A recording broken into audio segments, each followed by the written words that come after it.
이 시간 함께 기도 드리시면서 2025년 8월 24일 예배 드리시겠습니다. 기도하시겠습니다. 사랑이 많으신 하나님 아버지 감사합니다. 저에게 귀하고 거룩한 주일을 허락하시고 온 식구 함께 모여 주님 앞에 경배와 찬양 예배를 드릴 수 계심을 감사와 영광을 드립니다. 아직도 들리는 소식들이 너무도 암담합니다. 전쟁의 소식과 자연재해의 소식들, 아버지 하나님 이 땅에 긍휼과 자비를 베풀어 주시옵소서. 또한 모든 악을 소멸시켜 주시옵소서. 악과 싸울 수 있는 믿음의 담력을 또한 저희들에게 허락하시옵소서. 지금 이 시각에도 힘들고 어려워하는 당신의 자녀들이 싸우니 말씀을 통하여서 새로운 권능과 능력을 체험할 수 있는 귀한 시간이 되도록 만들어 주옵소서. 예배 시간을 주님께 주관하시길 바라며 예수 그리스도를 받들어 감사드리며 기도드렸습니다. 아멘. 오늘 하나님의 말씀은 마가복음 9장 23절 말씀입니다. 함께 봉독하도록 하시겠습니다. 예수께서 이르시되 할 수 있거든이 무슨 말이냐, 믿는 자에게는 능치 못할 일이 없느니라 하시니. 아멘. 네, 짧은 기절이죠. 다시 한번 봉독하도록 하겠습니다. 예수께서 이르시되 할 수 있거든이 무슨 말이냐, 믿는 자에게는 능치 못할 일이 없느니라 하시니. 아멘. 네, 올해 처음으로 가을색이 물들어가는 나무를 보았습니다. 그래서 여러분들에게 이 사진을 준비해 보았는데요. 파란 하늘을 바라보는 해바라기도 또 나팔꽃도 가을의 소식을 알리는 것만 같았습니다. 조금만 인내하십시오.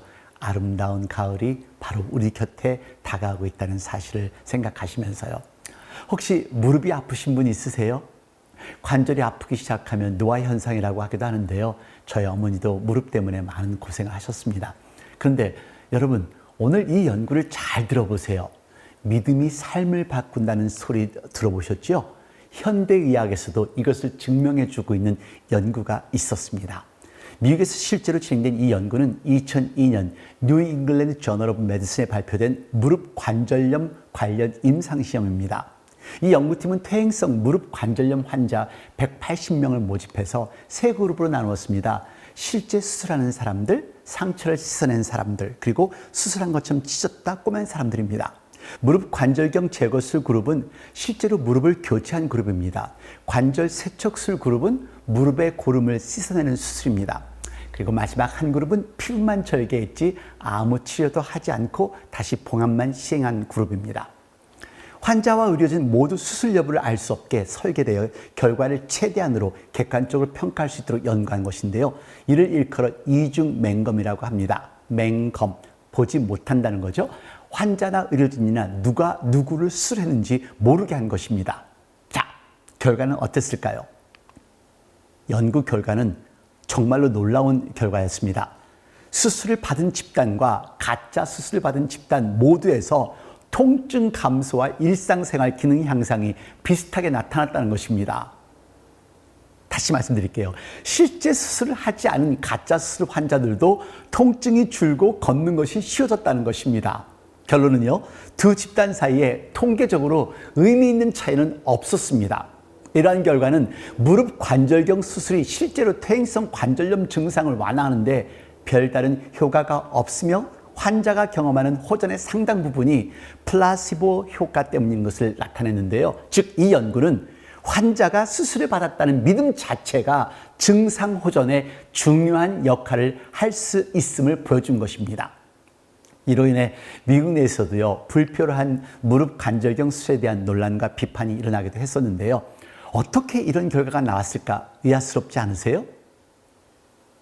바로 결과는요, 이제 내가 수술했으니 나을 것이다라는 믿음이 있었기 때문에 이런 결과가 나왔다는 겁니다. 믿음이 몸의 변화를 이끌어낸 것이죠. 신기하죠? 하지만 저는 신기하지만 않습니다. 왜냐고요? 우리가 보고 있는 이 성경에는 수없는 기적을 담고 있으니까요. 그래서 이런 마음의 변화, 마음의 믿음으로써 병이 고쳐지는 것 당연합니다. 그래서 오늘 본문은 너무도 중요합니다. 믿는 자에게는 능치 못할 일이 없느니라. 아멘. 네, 오늘 본문은 귀신 들린 아이를 둔 아버지 이야기에서 나옵니다. 제자들이 아무리 기도해도 아이가 낫지 않습니다. 절망 가운데 아버지는 예수님께 와서 이렇게 말합니다. 무엇을 하실 수 있거든 우리를 도와주옵소서. 그때 예수님께서 이렇게 말씀하십니다. 할 수 있거든 이 무슨 말이냐? 믿는 자에게는 능히 하지 못할 일이 없느니라. 여기서 중요한 것은 능력이 아니라 믿음입니다. 제자들에게 능력이 없었던 것이 아니라 믿음이 흔들렸었습니다. 아버지에게 절망이 찾아온 것도 현실 때문이 아니라 믿음이 약했기 때문이라는 것입니다. 성경은 곳곳에서 믿음의 사람들의 삶을 바꿔주는 장면을 보여줍니다. 기억나세요? 마가복음 5장에 혈루증 여인이 예수님의 옷자락만 만져도 낫겠다고 믿었을 때 실제로 치유가 일어났습니다. 마가복음 10장에 여리고의 맹인 바디메오 기억나시죠? 다윗의 자손 예수여 나를 불쌍히 여기소서라 부르짖을 때 그의 믿음이 눈을 뜨게 했습니다. 즉 믿음의 태도와 생각이 영적, 육적 삶을 결정한다는 것이지요. 믿으세요? 믿으십시오. 그래서 오늘은 현대의학과 심리학에서 발견한 현상을 성경과 비교해서 살펴보도록 하겠는데요. 4가지 효과를 설명드리겠습니다. 첫째, 플라시보 효과입니다. 플라시보란 말은 라틴어로 나는 기쁘게 하리라는 뜻인데요. 원래는 시편 라틴어 성경에서 나온 말인데 1955년 하버드 의대의 헨리 비처 박사가 발표한 논문에서 본격적으로 의학용어로 사용되기 시작했습니다. 가짜 약을 먹어도 효과가 있다고 믿으면 실제로 좋아진다는 이론입니다. 네, 믿어지세요? 믿음의 긍정적인 힘이 몸을 고칠 수 있다는 논리입니다. 여러분들 이 이야기 많이 들어보셨을 거예요. 어느 의사가 고집 피우는 환자에게 약을 달라고 한 그 환자에게 밀가루 약을 줬더니 그 환자가 나았다고 이렇게 보고를 했다는 그 예요. 네, 플라시보 효과는 의학적 증명입니다. 믿음은 단순한 감정이 아니라 실제 삶을 바꿀 수 있는 능력이라는 것입니다. 하나님을 신뢰하는 믿음이 우리에게 있다면 아마도 현대인들이 겪는 거의 대부분의 정신병은 고쳐줄 수 있다고 저는 믿습니다. 여러분은 어떠세요? 오늘 본문 보세요. 예수님께서 이르시되 할 수 있거든이 무슨 말이냐? 믿는 자에게는 능치 못할 일이 없느니라 하시니 믿으세요? 그냥 알고 있는 것이 아니라 온전한 믿음입니다. 그렇다면 그 하나님을 믿으면 그 예수님을 믿으면 나의 삶에 치유와 평강이 온다는 것입니다. 그런 믿음을 가지십시오. 하나님을 신뢰하십시오. 하나님의 손을 붙드시는 여러분들이 되시기를 바랍니다. 두 번째는 노시보 효과입니다. 노시보는 라틴어로 나는 해롭게 하리라 라는 뜻으로 플라시보의 반대말입니다. 1960년대 임상실험에서 쓰기 시작했는데요. 해롭지 않은데도 부작용이 생길 것이다 라고 믿으면 실제로 부작용이 나타난다는 것입니다. 여기 실제 있었던 일입니다. 1950년에 있었던 예인데요. 영국에서 선박에 와인을 하역하던 한 선원이 동료의 실수로 냉동창고에 갇히게 되었습니다. 포르투갈 리스본에 도착한 후 그가 시체로 발견되었습니다. 그는 엄청난 추위와 고통 속에서 몸이 조금씩 얼어붙는 과정을 벽에 상세히 적어 남겨놨습니다. 나는 냉장고에 갇혀버렸다. 점점 손과 발의 감각이 없어져 간다. 나는 이 배가 앞으로도 몇 시간 이상을 이동할 것을 알고 있다. 그 시간 동안 냉동창고의 철문이 열릴 일이 없다는 것도 살아서 나갈 가능성은 없다. 내 몸은 점점 얼고 있다. 숨쉬기가 힘들다. 나는 죽어간다. 부검을 한 결과도 동사로 사망한 것으로 그렇게 나왔습니다. 그런데요, 여기 놀라운 사실은 그 냉동창고는 고장이 나서 전원이 꺼져 있었고 온도는 영상 19도였습니다. 공간도 넓어 산소도 충분했고 식량도 있었습니다. 죽는다라는 생각이, 죽어간다라는 그 믿음이 그의 생명을 앗아간 것이죠. 부정적인 사고와 믿음은 부정적인 결과를 만든다는 것을 말하고 있습니다. 여러분 기억나세요? 민수기에서 가나안 땅을 정탐한 사람들이 여호수아와 갈렙만 빼놓고 우리는 메뚜기 같다라고 말하니까 이스라엘 사람들은 그 부정적인 말을 듣고 패배감에 사로잡혀서 그냥 울부짖었던 그 상황이요. 우리의 신앙도 마찬가지입니다. 나는 안 돼. 우리 가정은 희망 없어라고 말하면 정말로 그렇게 된다는 것을 기억하십시오. 나는 할 수 있어. 나는 이길 수 있어. 하나님이 나와 함께 해. 라고 고백한다면 우리 이길 수 있습니다.